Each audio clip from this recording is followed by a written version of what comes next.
have this person that I'm working with, and they basically want me to do like all of their stuff for free. Right? They build their website, their funnels, their courses, blah blah blah. I'm like, all right, this person I have a relationship with from the past, so I'm like, I'll do some stuff. I'm not going to pay for all your stuff, but I'll do some stuff, and I'll even give like some coaching and some consulting. So we have like a weekly call where we gather and we get everything together. And this person is like I'm holding this person accountable. And like when you're teaching or when you're working on a business, you need to be direct. You need direct answers, because it's like, well, how's that going? Well, nothing matters. Like the results matter. This is why I'm very result oriented, right? So I'm asking this person, I'm like, well, what's your progress? And they're like, give me all these reasons and all this basically excuses. And I know things happen. We all have life, right? We all have life. I got 4 kids, I got 3 businesses. Like I got life. I got responsibilities. Things happen. People don't care. They care about the result. So this person's like, well, y'all know my personality is a high D. I'm always talking about my not my personality, but my behavior. So my personality is introverted, right? And DISC is more about behavior, like how you handle business situations, kind of. And I'm a high D, like I'm about the results and I'm detailed. So this person's like, well, you're high D. You didn't used to be like, I've pretty much always been direct. I'm just, quiet. I don't like to talk when it's not necessary to talk. But you can't exist like that in life and business. So I have to speak up. But anyway, I'm talking to this person and he's like, well, when I talk to and I deal with high Ds, they make me feel like some kind of way. Like he's like, I'm like, well, I'm on your side is number one. I want you to understand that I'm on your side, right? And I just need answers. You have to give me direct answers. And he's like, well, I don't know how you do it. Do you treat everyone else like this? And I'm like, yes.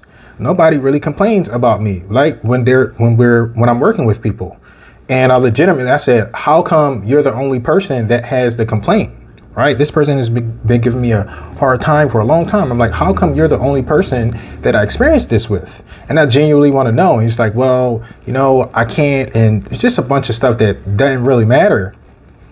The reason why I'm expressing this today is because he's like, well, maybe you should change how you deal with people and your clients and blah, blah. And I'm like, okay, I consider that. This is why I'm talking about this, because you have to be careful who you listen to. I'm like, all right, I'll consider that. Maybe I need to make some adjustments, right? Maybe I need to adjust a little bit. And I'm not saying you can't adjust situationally. Like different people will require different strategies or whatnot. But so I keep the high D, right? I keep that high D and that high resistance and that result oriented delivery, because this person, if I let this person will ramble and go and go and go and go and go, and we'll get results that don't matter, right? Nothing matters. So I have to stay stringent and strict in keeping this person accountable to the specific goals and the specific objectives. So this person's like, yeah, you should change. I can't do it. It stresses me out. And I'm like, well, again, 1, I'm on your side. And 2, you're the only one that gives me this feedback like this. So I'm always being considerate. I'm trying to consider and listen and understand. But then, so basically, I guess I'm a bad teacher or a bad coach. And then, we had this call like on the weekends.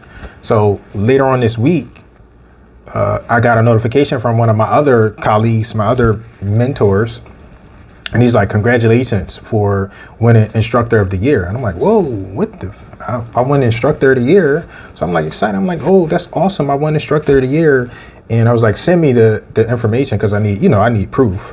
And then he sent it to me and I'm like, wow, I won Instructor of the Year. So the reason why I'm bringing all of this up is because you have to be careful, right? You have to be careful of who you listen to. So here I am, like, I know I'm not a bad person, right? Here I am about to change my whole delivery and how I teach or whatever for this guy, because he's like, you don't know what you're doing. And then a couple days later, I'm rewarded for Instructor of the Year. And I'm not saying that to brag, but I'm saying that because what I'm doing is working.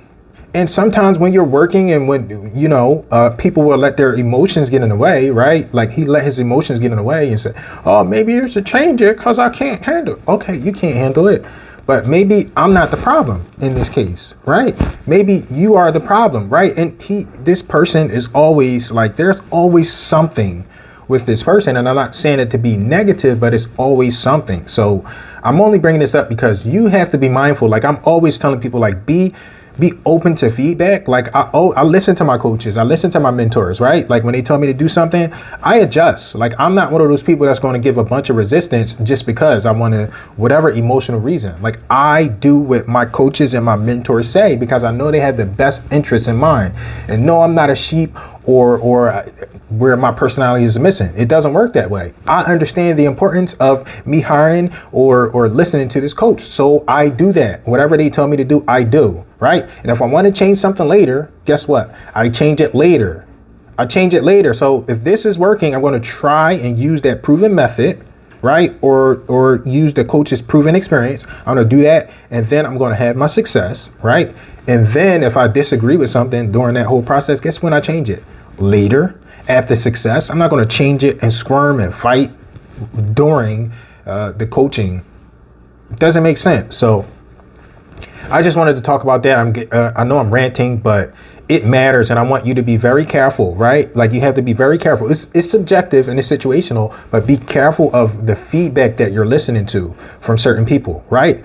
And you have to be able to discern, which is a little bit tricky, but be open to feedback. And the reason why I mention that is because also, like I have people and I'm like, you should get a coach, or you should do this, or you should do that. And they're like, well, no, I don't, like, and they're all over the place. Like you should listen to the people that have success or that know what they're talking about, right?